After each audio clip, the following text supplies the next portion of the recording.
Bismillah ar-Rahman ar-Rahim.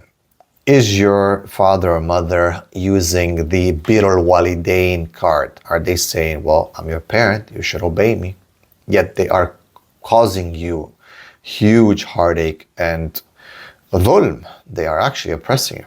Is that your case? Well, this is something very common, where people are using what's called the emotional blackmail within the deen. They're using this card to basically push their children into committing sins even. And a lot of it comes with marriage. Like they're being gaslit, they're being pushed into not marrying who they want to, being afraid to marry, and just compromising their life because it's been told that you should just obey your parents all the time, and you should just be this good person, and you should just always do what they say. So in doing so, a lot of young men and women, they get stuck in sin. Why? It's not that they just obviously blame everything on your parents, no. However, it's because the parents are having this behavior where they are using the deen and putting shame on the children. Yet the parents themselves are wrong in this. They are actually misusing an authority, yes, that God has given them. I'll give you an example. If a leader of a ummah, community, a country, well, he's the leader, he's the imam, right? But he cannot be questioned, even if he does something wrong, and he will be telling them, well, Allah put me in charge. I am the one in charge. How dare you question me? Makes the people feel bad. Yeah, Allah did say that He is the leader in the Quran and this and that. So it's like you're using this manipulation, this religious manipulation to get out of people something that you shouldn't. So when it comes to parents, because the imams and community leaders don't usually explain this walidain, birrul walidain, and how to do ihsan to them, and what does it mean also that they should be doing the right things towards you, that you have rights over them as a child. Because people don't talk about it, they just basically focus on this one part.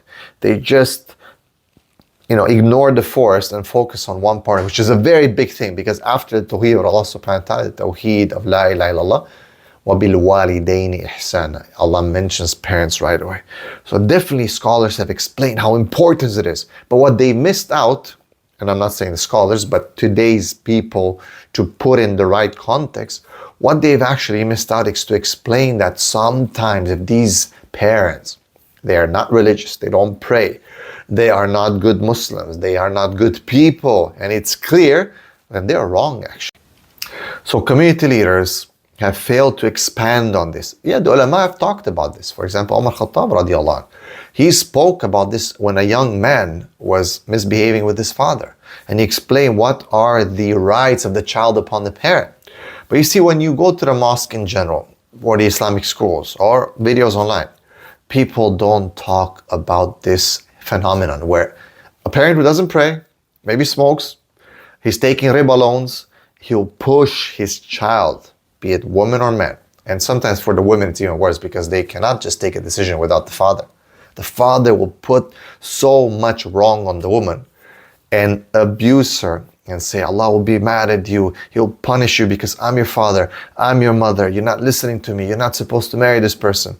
A good person maybe, but no, because they're coming from the un-Islamic background, they want to use now the birrul walidain to make her marry some loser and harami guy.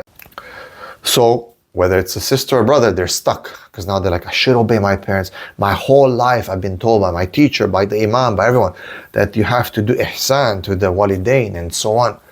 Therefore, I just have to obey and go with a guy who's on riba loans and who's smoking and vaping. But because he's an engineer or a doctor or whatever, his school, his family school, he's driving a BMW, I'll just, go for this and forfeit my attraction or my connection to a brother who might be very, very good in the deen, even though he doesn't have a BMW, maybe he's driving a Corolla. So parents should fear Allah subhanahu wa ta'ala, because they have to practice, they have to pray, they have to be good Muslims, have a good understanding of the deen, and to understand all what the Prophet said about marriage, about deen and khuluq, and these should be given priority when someone comes and asks for your daughter in marriage, or when a woman considers to marry a man, or a man a woman, and so on and so forth. But because again, people do not focus on this, they don't give you full picture of the whole thing. And this falls under the warning of Allah subhanahu wa ta'ala says, أَفَتُؤْمِنُونَ بِبَعْدِ الْكِتَابِ وَتَكْفُرُونَ بِبَعْدِ. Do you believe in part of the book and disbelieve in other? So to wrap it up, it's taken out of context. Yes, after Allah's worship and tawheed is parents. But if these parents are dhalimeen, bad people, wrong people, and yes, they can be, yes, because they're human beings, they're not gods, okay? People need to get this Hindu mentality, especially Desi communities and subcontinent people. You have to get out of your mind that just because they're parents, they're like perfect. No, they have to be correct. But in the end, the real change will come from the community leaders and imams who should train, give khutbahs, lectures to explain this thing to the parents specifically who are listening to these khutbahs. So the solution is for the community and the ummah to talk about these things, to explain, to educate, not to just tell kids now, okay guys, disobey your parents and go. No. It is to really explain to parents specifically, in khutbahs, in lectures, to the fathers specifically who are going to the mosque, suppose they should, it should be that they explain, how does this work? When does this work? The community leaders, they should interfere and engage in these discussions and these situations when they do their counseling, and it's part of their job to teach the community, how does this work?